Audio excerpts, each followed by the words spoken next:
from Case Western Reserve University on behalf of my colleagues in the Northeast Ohio Consortium for Middle East Studies. I want to welcome you here and also thank the Islamic Center of Cleveland for welcoming us, and more broadly, the community here in Cleveland for supporting this project.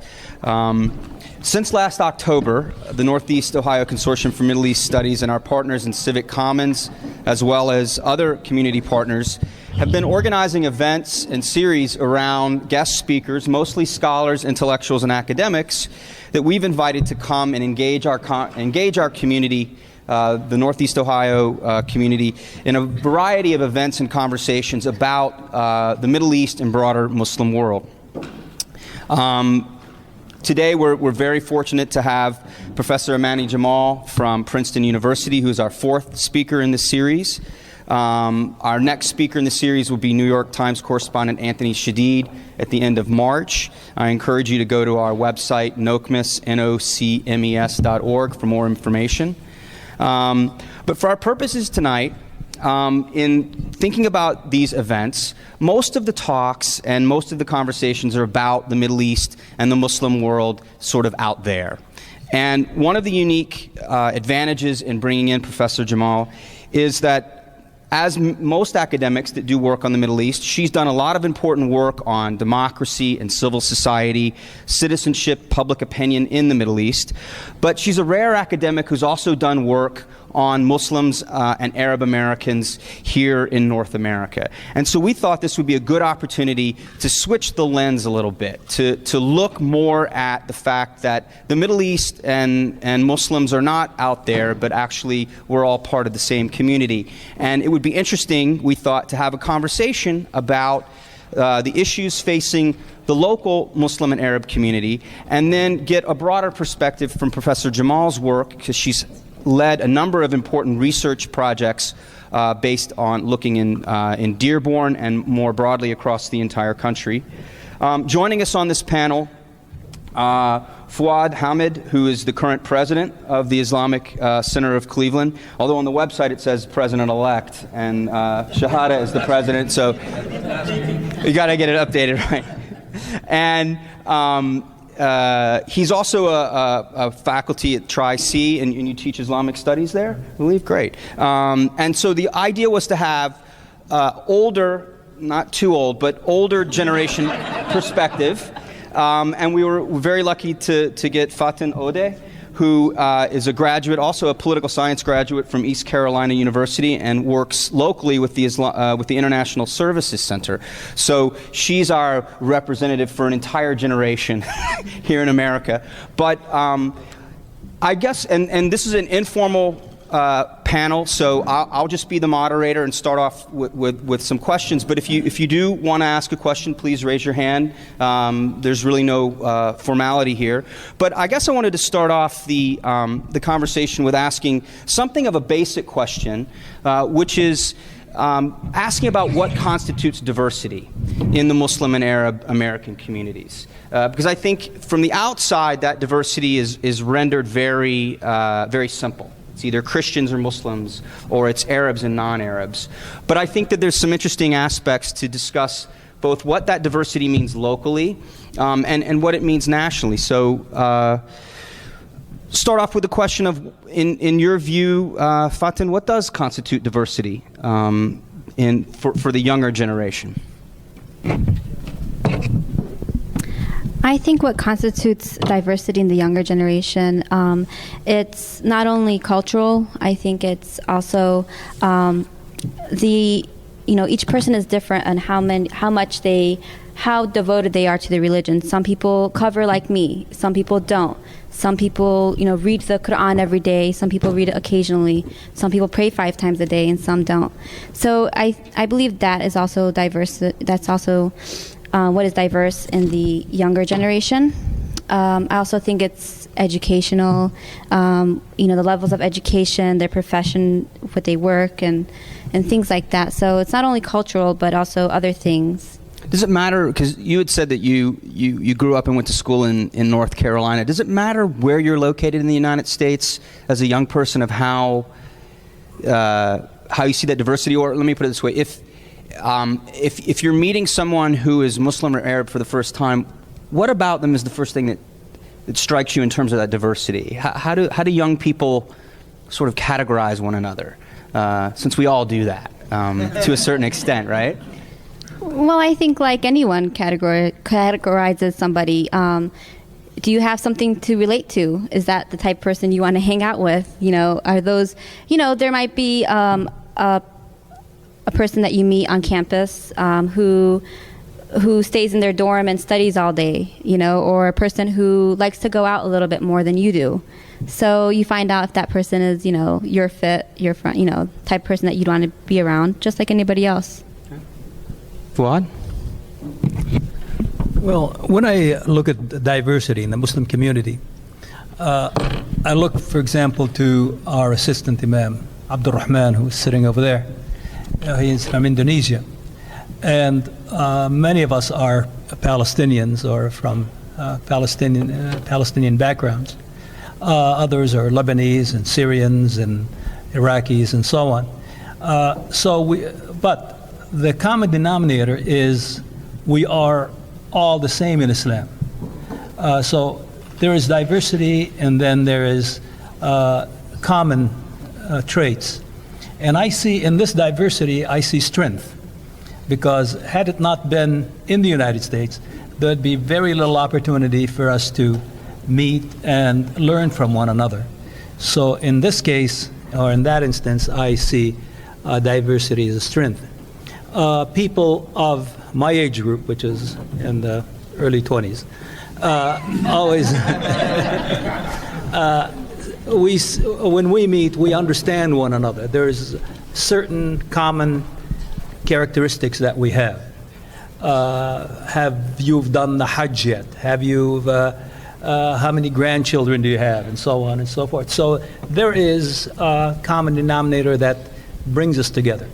And there isn't really all that much difference between this group and a group being from various places. Either in the United States, either. Like if we're to meet somebody from New York City or California, they're not going to be that much different from what we are like. So there is diversity, but there's a lot of sameness throughout that age group.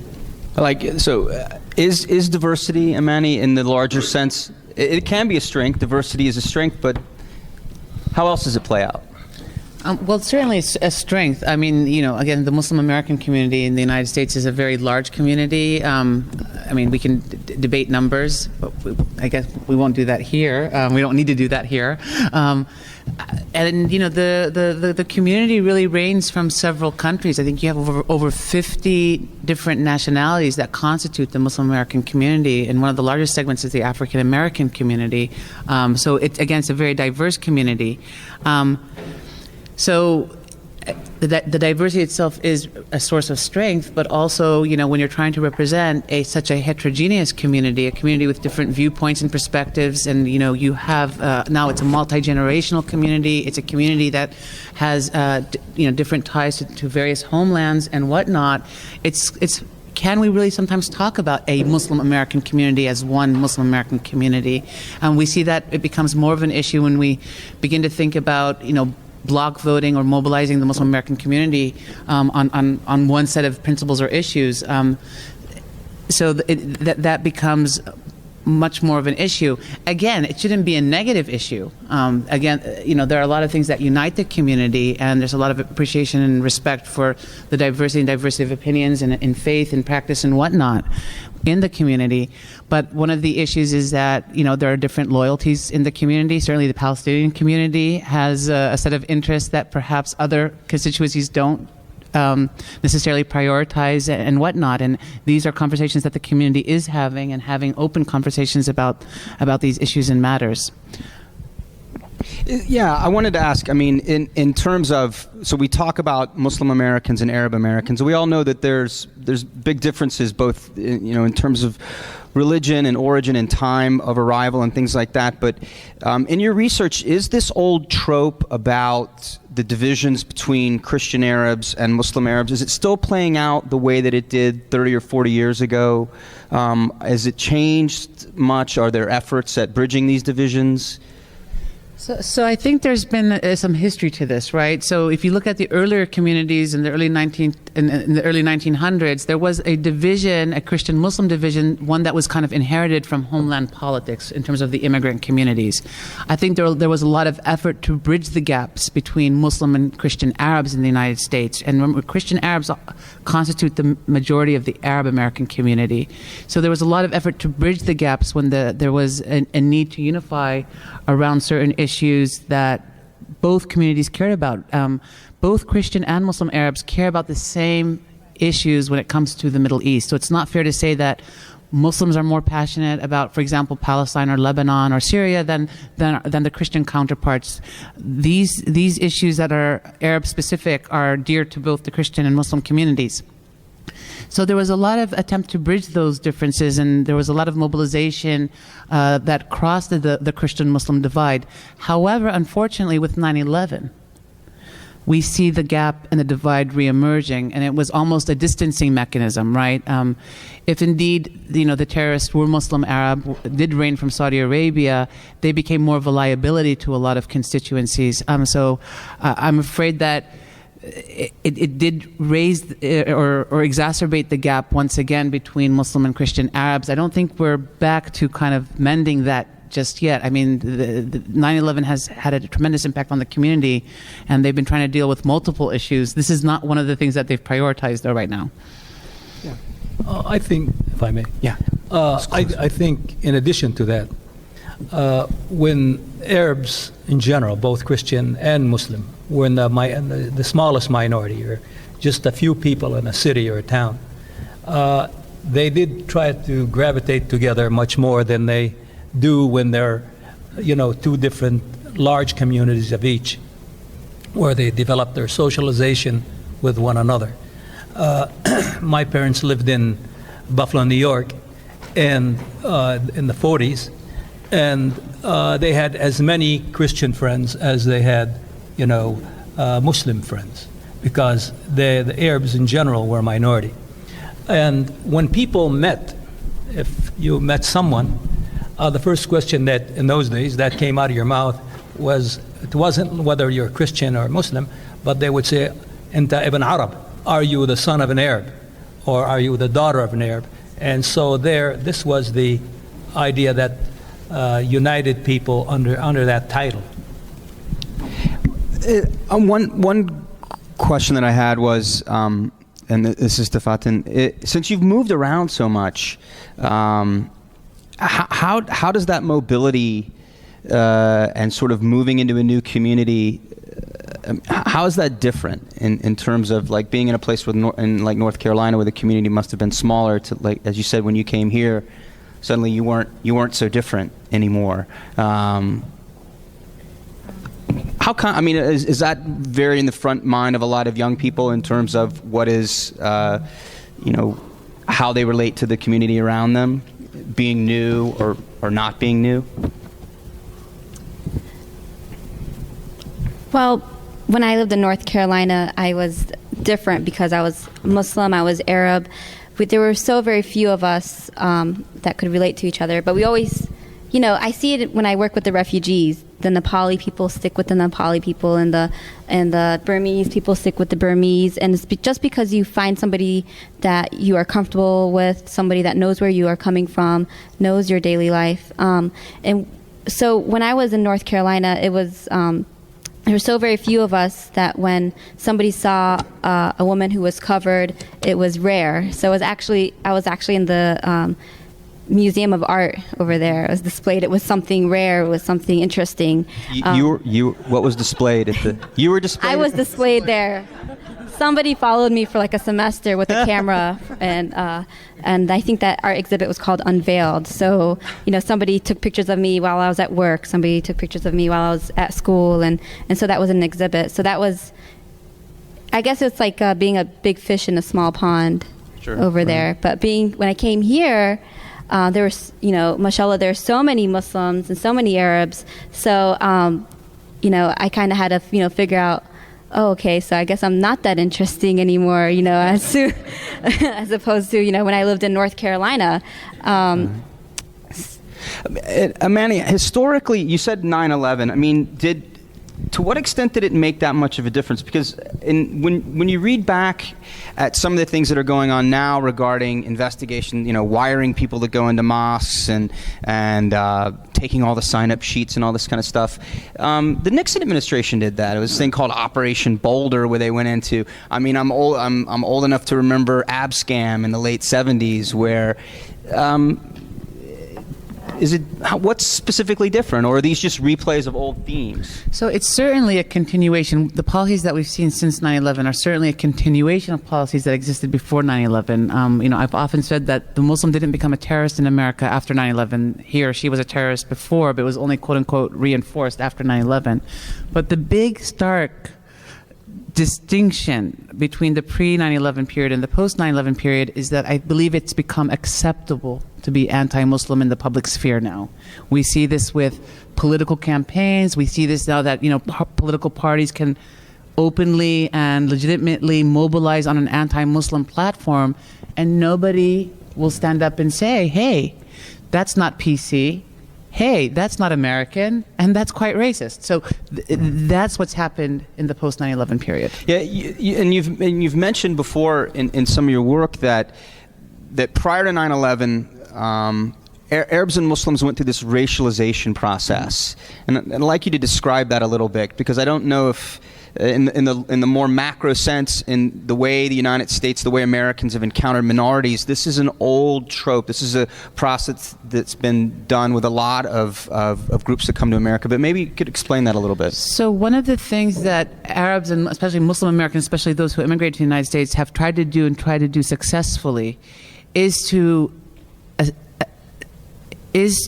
successfully assimilate socioeconomically in this country. So if you look at Muslim American patterns of socioeconomic attainment, the Muslim American community is doing quite well in this country. In fact, they're performing and basically earning more money on average than the average non-Muslim in this country, and their educational levels are slightly better than the average non-Muslim in this country. So in terms of the immigrant success story, the Muslim experience in this country has been quite good. And if you ask Muslims then about how they see themselves in the United States, most Muslims, at least before 9/11, saw themselves as part of the mainstream white establishment, because they resembled the white mainstream in terms of their socioeconomic success. They didn't see themselves part of a racialized minority. And what happened after 9/11, so you see it especially with the older generation, if you ask them to classify themselves as white, black, or other, the vast majority of Muslims, even from any part of the world, whatever community you immigrated from, will classify themselves as white. Now, right? Right. However, the white population, if we want to talk in terms of race, does not see the Muslim community as part of the white mainstream, right? They see them as a subordinate other, a mysterious subordinate, suspicious other that is inferior in culture and religious practice to a white stream, more pluralistic, tolerant society. So all things positive become white, all things negative become associated with Muslims in the country. So that's the racialization process, one that is not really contingent on skin color or phenotype, but it's really contingent on perceived cultural difference. So if I just may say, if you look at the younger generation now of Muslims, when we ask them, how do you identify, the majority of the Muslim youth are marking the box other, regardless of their skin color. Right. Is there, in thinking about this historically, there's a big tradition for communities of faith in the United States to go off on their own. Whether it's some Christian communities that want to separate themselves or some in the Jewish community to do that. But it seems that historically that's not ever been an option or even really pursued by the Arab or Muslim community, right? I mean, it has been, in a sense, an assimilationist, or am I wrong? Has there been a movement for separation?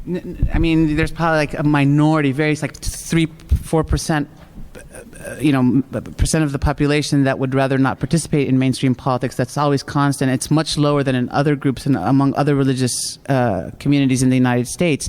The Muslim community has always been participatory, in my opinion, because of two main mechanisms.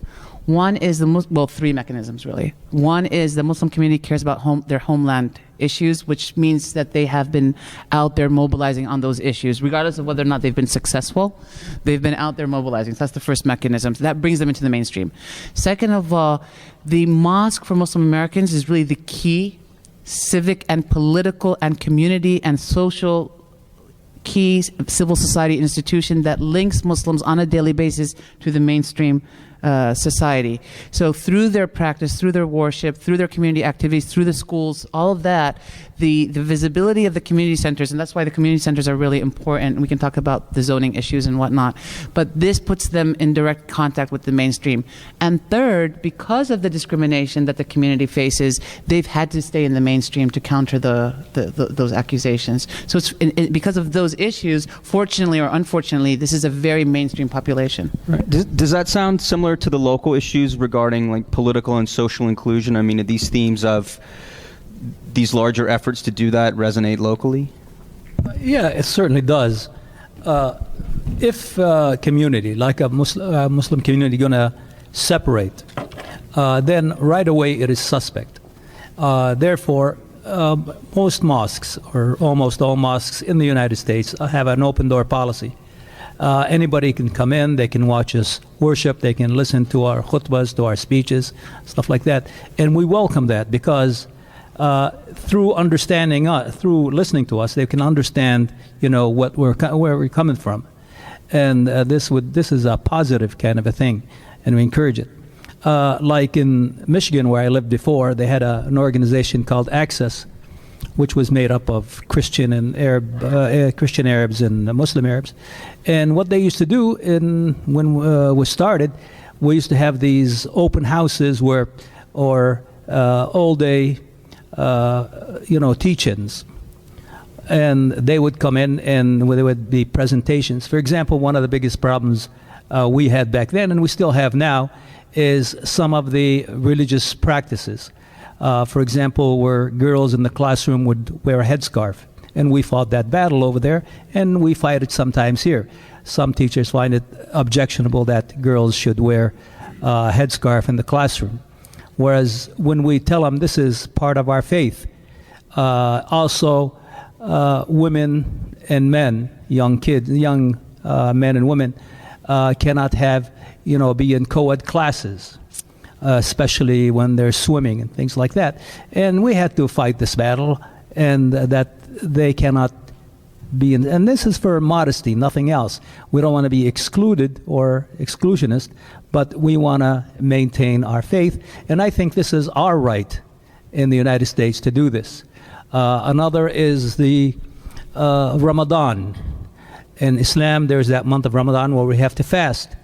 And a lot of teachers would say, this is cruel to, have these kids, fast all day long, not eat, not drink, and things like that. And then again, you'd have to make some accommodations here if the kid is getting sick and things like that. We tell the teacher, allow him or let him go get a drink of water, or let him eat. But you cannot force him to do this unless, of course, he wants to.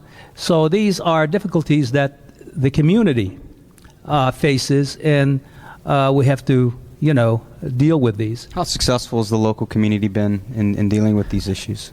They have been.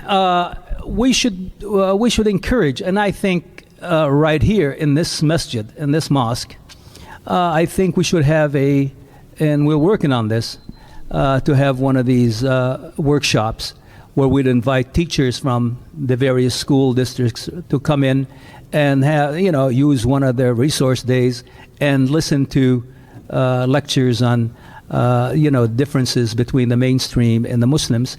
And really there isn't all that much differences, but they should be aware of what is going on in the Muslim community in respect to teachers. I remember when my daughter, who had lived in the Middle East with my wife and other kids, came here, and whenever a teacher would ask questions, she would snap up, straight, stand up straight, and answer the question.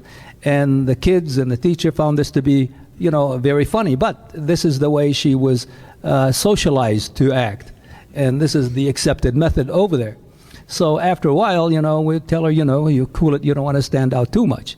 But these kind of things do exist. Right. Since you talked about rights, maybe we can get into this conversation about the challenges of citizenship and what citizenship means. And so, in the American context, citizenship is a sacred word almost, right? It's around citizenship that some of the most important political battles in American history have been fought. Civil War, civil rights. But I think often we take citizenship for granted. It's sort of a thing out there that we expect that we should have, but it's only really for communities in which citizenship is challenged or there's obstacles where it becomes really important. So maybe we could talk a little bit about that. Maybe Amaney, you could start. What does constitute challenges for citizenship for Muslims and Arab Americans for full participation? Well, I think one of the biggest challenges now that the Muslim American community faces is that they've been forced actually to engage the mainstream politics through the lens of countering discrimination, right? So to enjoy full citizenship status and rights, you need to be able to participate on other dimensions as well. And unfortunately, the vast majority of the community's efforts, resources, and almost energies have been channeled towards this one specific issue. Not to say that's not an important issue, because if you don't overcome that issue, you're not going to be able to enjoy full-fledged citizenship in the country. Now, I've also become convinced that the Muslim American community cannot fight this good battle alone, that it's really going to be contingent on other sectors of the society and community to embrace Muslim Americans, to allow them to enjoy equal citizenship in this country. And so the question is, what can the Muslim community do to work with other groups, and which other groups, right? I mean, we do a lot of interfaith. We know that there's a lot of, what I want to say, polite lip service going on between the community and other sectors of the society, but we're talking about meaningful coalitions to be out there mobilizing on common platforms for equal citizenship and equal rights. And these are questions that the national organizations are dealing with right now, and these are questions that the local communities are also dealing with. Like, who do we embrace as community partners in this fight? And so, these are the kind of discussions I think that communities are happening, and I'm curious to hear what Cleveland is doing. I agree. Yeah. I mean, I would open that question up if anybody wants to chime in, but just as an example, I mean, this idea of having faith communities be, to borrow a political science word, embedded in society is very important, because the benefits are not just to that community, it's to the larger American community. And the best example is the role of Jewish Americans in the American Civil Rights Movement, right? You know, the strong alliance between African Americans and Martin Luther King and Northern Jewish groups was key to pushing the Civil Rights Movement. And I think that was a good example. The Jewish community had become fully embedded and could play this activist role, which was beneficial way beyond that community. So the payoffs are much broader than just a local community, but it's sort of a strategic question in a sense. Are there local issues regarding where the alliances with other communities are working really well, or areas where there should be improvement? I think there has been a lot of this going on. There has been conversation with other groups and so on. Unfortunately, anytime we try to reach any kind of understanding with the other faiths, the Christians and the Jews, somehow or another, politics gets involved in there, and we've found this really difficult, and we had people walk out of these things because simply we ask that justice has to be made, like for example in the Middle East, and right away the Jewish contingent would walk out and they say, well, we're not here to talk about justice, we're talking about, we're here to talk about how we can get along with one another. That's fine, but the underlying reason or the underlying philosophy of the Muslims right here is if there isn't justice in this world, how can we sit there and talk to one another? That's a good point. I mean, because I think that, and this is particularly probably very important for the younger generation, which is that, so if we start thinking about strategies to overcome these obstacles, one set of strategies is domestic. It's inclusion. It's more citizenship, right? It's more belonging, more embedding in American society. But there is this other side, which is that particularly since 9/11, a good chunk of the reason for some of the increased obstacles we've seen in the United States is because of the way the United States foreign policy has behaved, that there is this connection. But I can imagine in sitting in a strategy session about how to deal with communities, I can see an argument that would say, let's not talk about these external issues because they will get us into politics. Let's focus on what's local. Is that tension also a national tension? Or for the younger generation, is this something that's felt, vis-a-vis some young people that want to be more active in political issues outside their community versus just inside their community? I think more so by the youngers, because they're the ones who see the injustice and the lack of equality here, and they're the ones who are more apt to be more vocal. You see, a lot of these young people who are born in this country, and they're aware of their rights and so on, so they're not afraid to speak up. Whereas an immigrant who has, come to the United States and has in the process of being assimilated, he's rather careful what he's going to say, because he's always thinking, whether it's true or not, that somebody's listening to what he says, and that may come back to haunt him one of these days. Whereas the person who was born and raised and educated in the United States, he's not afraid of these issues. I think the young people are very involved, the young Muslims in the communities. Me and my friends, we participated in the, Barack Obama's, campaign, and we volunteered. I also brought my mother along to those things. And, when I interned at Congressman Kucinich's office, there were a couple of Muslim American interns there as well. And I think that the main thing is, the question is citizenship. A lot of us have been, are born here, raised here, and, and we are participating in the communities. And I think the main thing is just respect. You don't have to practice what I practice or understand, just respect. I respect, that this is the way you live your life and things like that. But, also to, be knowledgeable and communicate to one another and be respectful. And like I said, I do believe that the younger Muslim generation is involved in the communities and with politics and things like that. So I agree. I mean, from the perspective of a university professor, for those of us that teach anything related to the Middle East on American campuses, this is the one thing that drives us all crazy, and that keeps, when we don't have tenure, we stay very quiet, and we keep our heads down.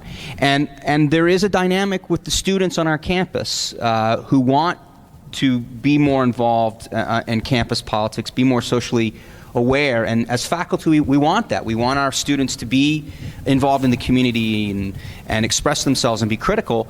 But then we get the looming thing way above our heads, which is our university administrators, that the last thing they want on their campus is anything that would be conflict in the Middle East, whether it's Israeli, Palestinian, or whatever.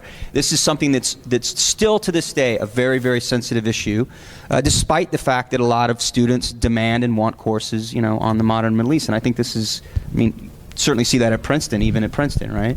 We see it across all university campuses. I think Princeton is better than others. So, but it's it's certainly an issue.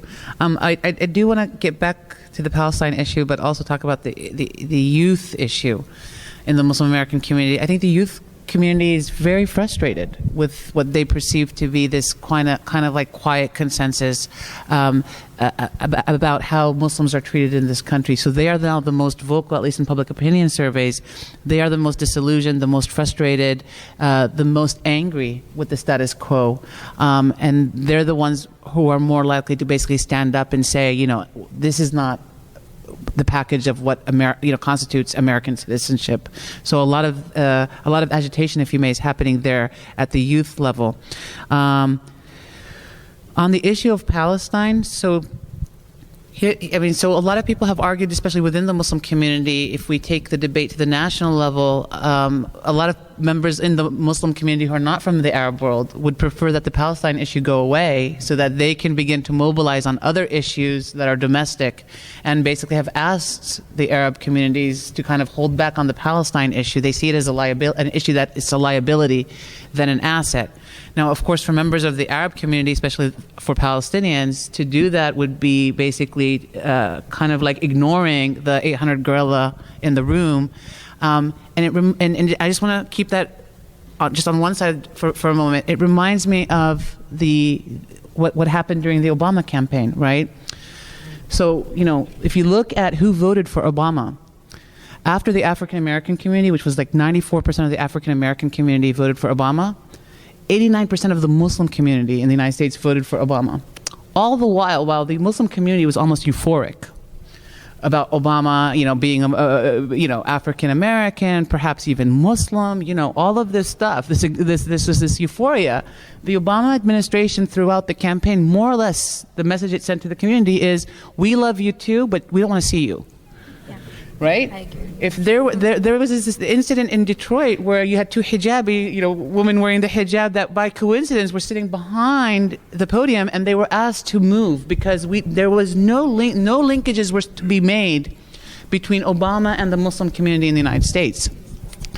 And I remember having conversations with people, people I know who are involved in the community, both at the national and local level, and I would say, like, why aren't you guys issuing statements? Where's CARE? Where's ISNA? And they're like, but Obama's good for the community. Shh, we don't want to rock the boat. If we endorse Obama, voters might swing towards McCain, right? So so it's like there was even like a joke in the community: if we really want to help Obama, let's endorse McCain. So everybody will vote for Obama, right? But all the while, the idea is accept your marginalization, accept your distancing, accept the fact that you, the Muslims, are a liability to Obama, and things will get better. First of all, things really haven't gotten better since Obama, A. But B, all of a sudden, it became really much more acceptable to be anti-Muslim after Obama became president. And I believe part of that was because there was this the Muslim community became part of the problem by basically saying, we're going to be quiet and we're going to let Obama win and things are going to get so much better. Now, the media has become more anti-Muslim. The political parties have become more anti-Muslim. If you want to be patriotic, just say that you're anti-Muslim. And so it's become acceptable right now in this country to be anti-Muslim. So I think then we can bring it back to the debates on Palestine. If we basically believe that the Palestine issue is a liability, if we begin to ignore it, there's a big fear in the community that will cause greater harm to the Palestinian issue in the long run.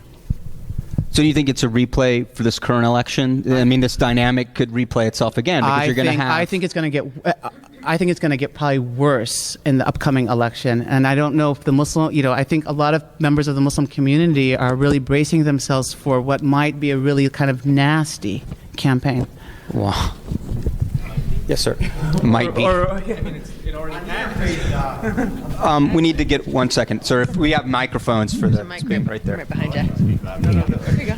On the interfaith question, I was pleased to see that the MSA, the Muslim Student Association, and the Hillel group at CSU about 2.5 months ago put on a conference on migration, and it was the International Services Center's anniversary, I believe, as well, a fundraiser. So that was nice to see that interfaith work, and it was around the issue of refugees. So if there's common ground, let's go for it. But I'm not saying we have to avoid, the political too, because we're still in the Middle East Peace Forum and Immigrant Support, which I represent.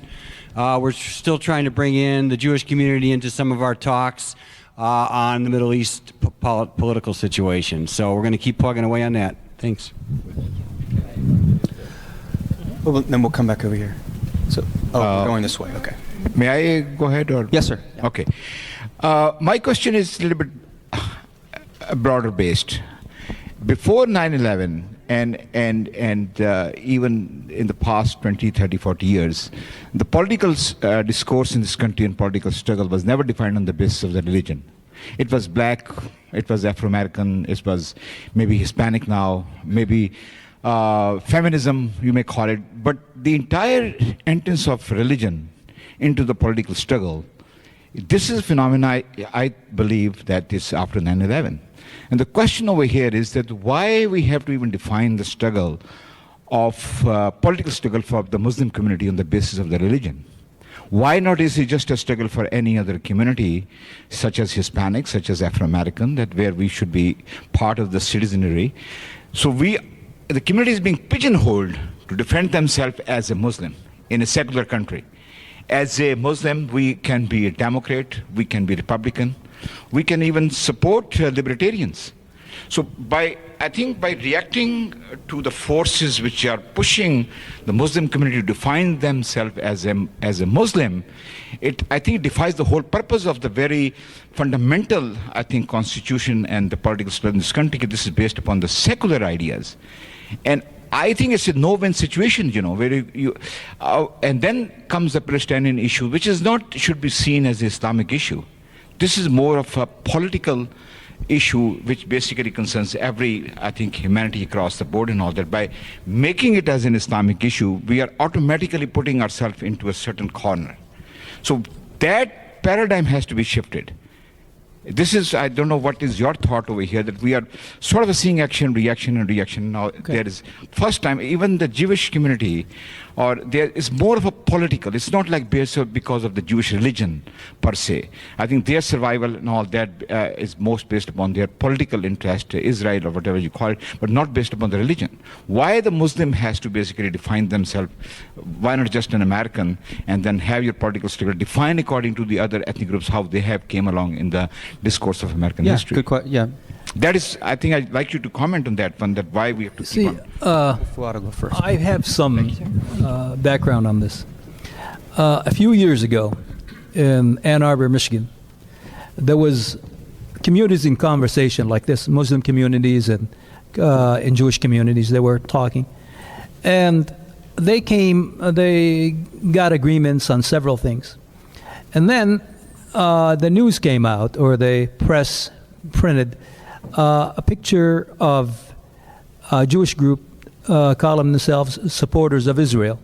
And the captions underneath that is that the Muslims of Ann Arbor have come in agreement with the Jewish of Ann Arbor about things. And the assumption was that these people have more or less given away the farm. They have capitulated to the Jewish point of view on Palestine, that this is no longer Palestine, this is a Jewish group. So there's people who manipulate these agreements for political reasons. Even if your intentions are very, very honorable, you don't know what the other people are going to do. This may sound, somewhat paranoid, but does happen. Did you want to answer the strategy question? Yeah, I think the truth is, I think what's happened also, in addition to what Fuad has said, is that what's happened to the Muslim American community is really the story of religious communities in the United States, right? I mean, just like you said, the Jewish community it's not really about religion. It's really become an ethnicity or an ethnic identity. I think for Muslims, Islam is becoming the same thing. A lot of people are identifying as Muslim American, whether they are observant, non-observant, mosque-goers, not mosque-goers. It's just basically the story of religion in the United States. Now, having said that, I do also understand your concern, which it seems that the way the term Muslim American is being cast by pundits in the media is that it's casting this one monolithic frame on the community, and the community now is in this kind of defensive mode responding to that. I think that's also, so this process then has been also heightened by the fact that we're in this post 9/11 moment. But if you look at the expansion of the Muslim community, the Muslim community has grown. It has grown in two ways since 1990 onwards. One, a lot of immigration has happened since 1990. So most of the immigrants of the Muslim community have entered the United States since 1990. So the numbers have grown that way. Plus now the second generation is coming into into adulthood and is participating. So now the Muslim community is also very present, and the number of mosques have increased almost twofold in the last 20 years. Muslim Americans have become much more involved, have become much more mobilized and organized, and are much more an effective political constituency. So all of these things, these dynamics coming together, signal, if you may, to a mainstream society that Muslims are really present in their communities.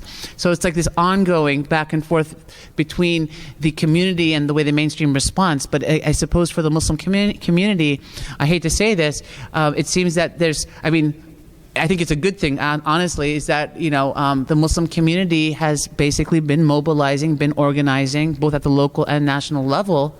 And it's a discourse now that's going to only move forward as Muslims becoming an integral part of the American society, which gets us back to the theme of citizenship. Correct. Mm-hmm. There was another question. Julia, did you? Here you go, right here. Thank you for the wonderful panel. It's really very enlightening and important topic. I had just a couple quick observations. Dr. Moore, you had talked about issues about coalitions and problems building coalitions around civil rights issues and what was happening locally. I think one of the differences between the earlier civil rights struggle is that a lot of what's happening is not things that are blatant and overt, like separate restrooms, separate water fountains, separate bus transportation, separate housing. There are dogs and hoses being used on us, like in Guantanamo. They used dogs and they did waterboarding. So we do have dogs and hoses. But except for Guantanamo, a lot of what's happening is in secret, because it involves national security. So the abuse is perpetuated and continues because the government can do it in secret, because families are very isolated. Right now we're dealing with a case of a woman who's possibly going to be deported. She's a mother of 5 U.S. citizen children, and that family is suffering in silence and marginalized from the community and in grinding legal battles with a Department of Justice that is very much digging its heels in. And the policies, there's been a tremendous change in policies after 9/11, where, because I'm in the daily civil rights trenches, so I see these things. The policies have gone back to a lot of the old bad days and things we saw in the 1970s, and families suffer in silence. So when you try to build coalitions, you have to first educate the Jewish and Christian community about what is happening to their Muslim neighbor. They often do not know. I think that's a really good point, this idea about how the things that divide us, the old ways, as speaking as a white Southerner, those were bad. You could see those. But what you're saying is there's more nuanced ways we divide ourselves and set barriers, and those are much more nefarious. Yes. The second thing, and I wanted to maybe have Dr. Jamal respond to this, is that one of the things that we've noticed with respect to what's happened with the increase in Islamophobia after the election of Obama, what was found, and you're probably familiar with the report Fear Inc., and maybe you can speak to that, where it was found that a small group of maybe 8 or a dozen actually nonprofit groups had $43 million funneled to them for the very purpose of stirring up Islamophobia in the media. And the bad thing about that was, okay, there's a lot of money in it, but the good thing was that that's not a mainstream, that's not coming from the American people themselves, from the bottom up. That's, educating people to hate from the top down. So there's, some good things in that. I think this moving from the marginalization to the mainstream, I think you're really putting your finger on a lot of, what that's happening. And it'll be the young people, this corpus of attorneys that are coming, all these Muslim attorneys that are, now litigating these issues. But I did want to maybe take a little bit of issue about the Obama thing and the hijab, the women that were wearing the hijab, because there was a lot of pressure put on the Obama campaign by CARE and different groups, and he actually was forced to call, I believe, at least one or maybe both of those women to apologize. But you're right. In the beginning, everybody was ecstatic about Obama, but the Muslim community is now, I believe, thoroughly disillusioned. because he's codified over 2 administrations now the horrible policies of Bush, and has advanced them and expanded them with, you know, the use of drones, the targeted killing from abroad, you know, that kind of thing. So if you can maybe comment on some of these issues, and thank you again for everyone's remarks. Just want to take it briefly, and then we'll get the rest of the questions. Did you want to? I wanted to say something about the Obama thing. I thought it was, you know, funny that when Joe Biden came to campus at East Carolina University, me, my friends, my mom, and my friend's mom, we were all there volunteering. Somehow there was a huge line to get in, and somehow my friend's mom, who was wearing the hijab, got pulled to be, you know, displayed right behind the scene. That was directly after the whole thing with the 2 hijabis pulled out. I'm like, okay, so they're trying to make up for that. And I also, you know, me and my friends were so excited. We thought that this guy is going to bring change, because that was his campaign. You know, oh, we're, you know, change this, you know, blah, blah, blah. And, you know, then we just got disappointed. You know, all of a sudden, oh, no, I'm not Muslim. You know, people are accusing him of being Muslim. And I thought, okay, this is America.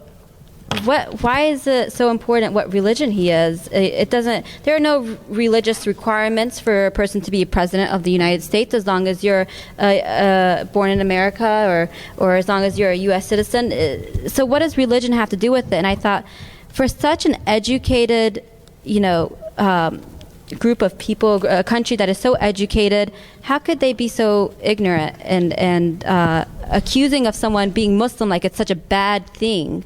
So that kind of like, it made me disappointed actually in the world. So, so I just wanted to comment about the Obama thing with the 2 hijabis. Did you want to? You're too young to remember. You weren't born yet. John F. Kennedy, when he was running for president, the concern was him being Roman Catholic, that the Pope was going to dictate to John Kennedy how to run this country. Yeah, no, exactly. On the Obama campaign, you know, Obama has made many positive remarks for the community, but that hasn't translated into action. I think my big moment of disillusionment was with the Park 51 mosque, right, where he came out initially and said, you know, communities can build wherever they want, and then within like 24 hours he came under a lot of pressure and said he never really meant that. Right, and you know, he would then question the wisdom of why you expand a mosque when you own the building, right? The building is already owned by the community, and they need to create a center for their members. He would then question the wisdom of that. So that was basically keeping the distance. Again, this whole idea also of the accusations that he's Muslim, and the White House and him coming out and saying no. We're not Muslim. I'm not Muslim. I'm Christian. Never once has he said, and if I were Muslim, what's wrong with that, right? The only person who said that, by the way, is a Sunday on a Sunday morning talk show. Well, I think it was Meet the Press or something at 8 a.m. where half of America is still asleep. Was Colin Powell, and he came out and he said, "So what?" Right? He's the only public official for the last 8 years has really come out and said, what does it matter? And we need to make more noise about this in our own community, because what message are we sending to our children who are in the public schools being bullied day in and day out, right? So it's not happening in the mosques, and it's not happening in Islamic schools. But just to let you know, only 2 to 3% of all Muslim students are in Islamic schools in the United States. Our young children are being bullied day in and day out in the public schools, because they are Muslim and they are representing us and they don't know how to do it. So I think that's where the noise hasn't been made. Really quickly, I just want to put this in about the acceptability of being anti-Muslim. I just did a study where we tried to tap into racial opinions of the mainstream population against Muslims. And so we're also cognizant of the fact that people who are racist or biased against Muslims might have more common sense than to actually state it publicly when we interview them. So we've created a mechanism through which we can basically identify racial prejudice by not asking the questions directly. So just trust me. So in general, about 30% of the American population, 1/3 of the American population, mainstream population, opposes immigration of Christians and Muslims. So it's not fair to say that the American population is more anti-Muslim than it's anti-Christian in terms of immigrants. Americans, 1/3 of Americans hate all immigrants, oppose all immigrants, whether they come from Africa or the Middle East or Asia or Latin America, right? But but in terms of how they express that opposition, the vast majority of Americans are willing to say they're more anti-Muslim because that is acceptable. What's the proxy questions? Can you give us a couple of this is the idea. How do you measure this without asking it directly? What do they ask? This is a list experiment. So okay. Can you give us one of them? It's basically you ask a variety of questions about your attitudes towards a certain sports team. Like you really just do neutral issues, and it's been proven scientifically that it really taps into racial prejudice. There's been studies about this on African Americans and other minority groups. What the study finds is that in general, Americans are opposed to immigrants, whether they're Muslim or Christian, but they're much more willing to say publicly and with pride or conviction that we're more against Muslims because that is acceptable and nobody's going to call them out on it. Okay. A couple last questions. Here. Oh, 1 second, ma'am. I think that there's always been prejudice here. You go back to the Japanese who were interred in camps in America, as were Germans, as were Italians. I think there's always prejudice, and what we have to do is really try to teach people and learn about each other, because that's the thing that really seems to help. I volunteer at a museum where we do that with school children from everywhere who come. We try to teach them about the three main religions here a little bit, just so they learn something about the fact that we may have a lot of differences, we may disagree, and it's okay to disagree, but we need to know about each other. And I think having things like this and other groups, I went to a group at the Cleveland Heights Public Library, and I think we had some really good discussions, and we all learned something about each other. And I think the more that we do that, that's one of the really good ways that we can help to teach people to get along better. And maybe that's a little idealistic, but on that point, can I just kind of basically say that's right on target? The Pew Research Center, which does national public opinion surveys, has found that if you know a Muslim or if you've heard about the Quran, you're much more likely to have favorable opinions about Muslims and Islam than if you don't. I think excuse me, go ahead. I think the problem goes a little deeper than that. I taught high school history, and the history book in most high schools is like 600 pages. The area that's allotted to Islam and Arabs and so on is only about 6 or 8 pages of the entire text. And I don't think many teachers will take the time and go do research on their own in order to teach this. Also, the people who write the curriculum and the textbook writers and stuff like that, it seems, maybe this is somewhat naive of me, but it seems like there's collusion there to give Islam and Arabism and the bad light. I would love to see this whole education structure being reviewed and to whereas the things that should be taught and must be taught. Also, the qualifications of teacher training institutions, colleges and universities. How much time do they give to the teaching of this? And I had once I was teaching geography, and that was, kind of a straightforward kind of a course. I was teaching about India, Pakistan. The superintendent who was making visitations to the classrooms came in and sat down, and I was really proud of myself that I did a good job. But after the class was over, he says, what Mr. Hamid was teaching was good, but I would rather hear about France and England because they're closer to us. We run into these kinds of things in education. So the racism and stuff like that is built into the system.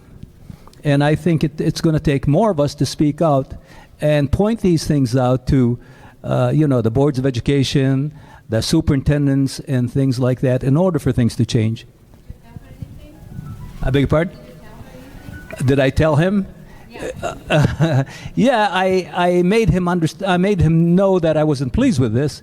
I don't know if he accepted that or not, but he was a superintendent, and I was untenured teacher at that time. There you go. It works both ways, doesn't it, right? Universities and high school. Professor, I have a question for you. There's a significant of Muslim population in the African American community, yet there's no collaboration on a national or local level. As a matter of fact, most of the mosques are separated by ethnicity in America. And that would be a great collaboration between those two communities and way in, yet we have never really made an effort to change that. Why is that?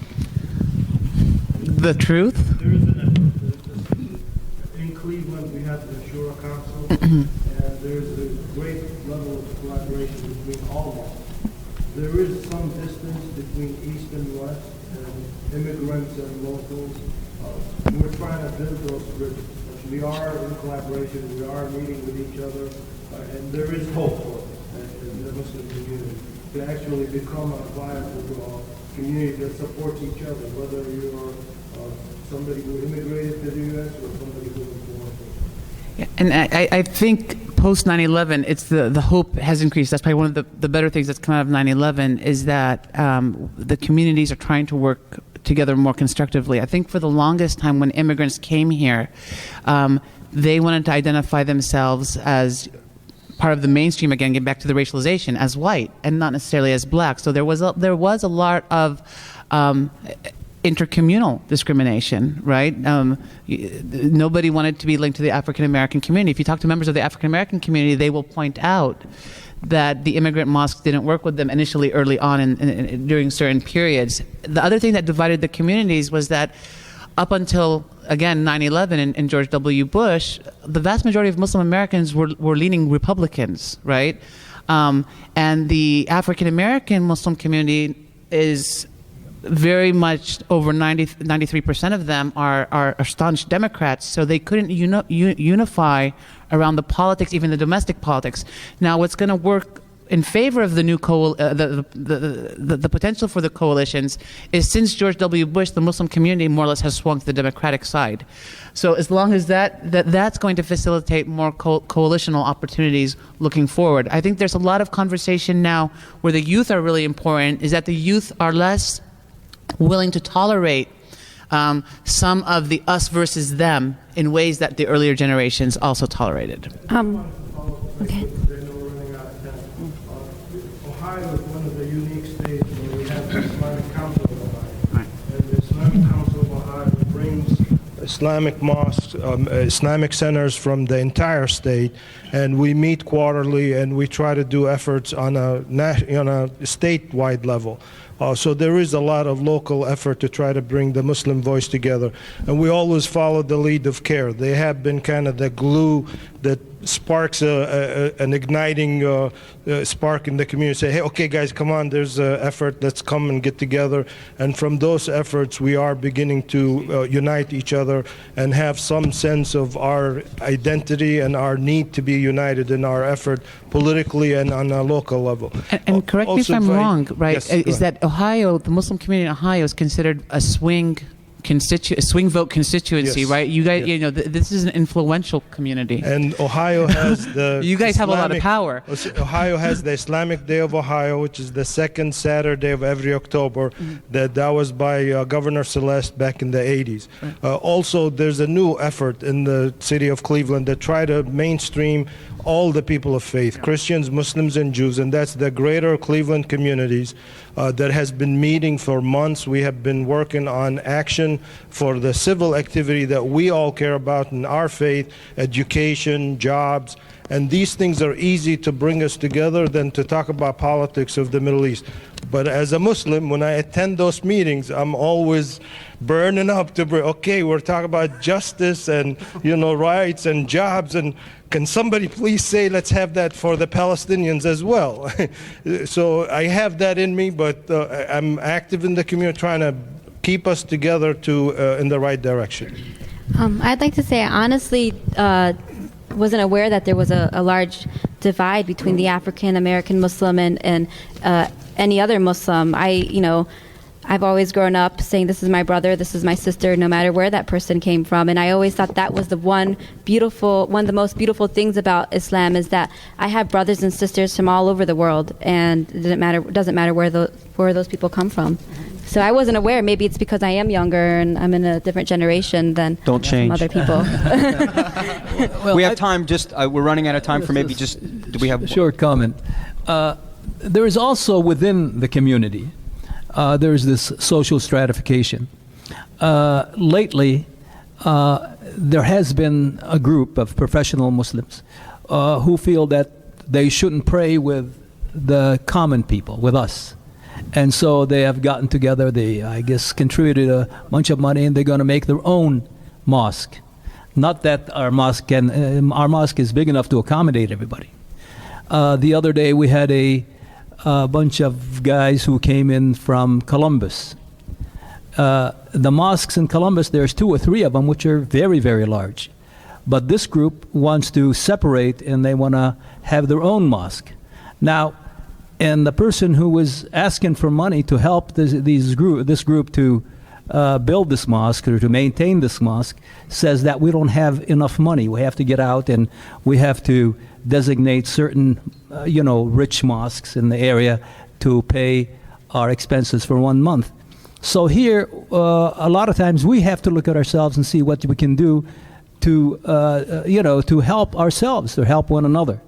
And this, I think, is very imperative. This astonishes me.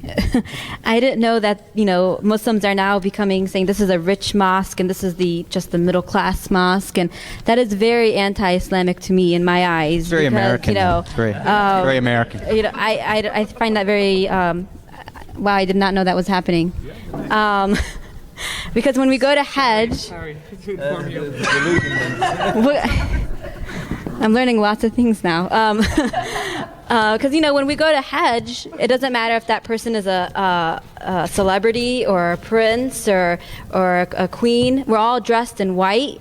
We're all dressed the same. We're all treated the same. And we're all the same in Allah's eyes, in God's eyes. And so I don't understand where they found the rights to have a rich mosque and a middle-class mosque and a black people's mosque and a Arab people's mosque. So have you been to Hajj? No. Inshallah, one day. Why is it? Because if you go with the American package, you're going to get a different experience than really? the Muslim package. Yeah. That's an excellent note to wrap up on. I'd like to thank all of our panelists. This is an excellent discussion, and thank you so very much for your attendance and your support. Thank you very much.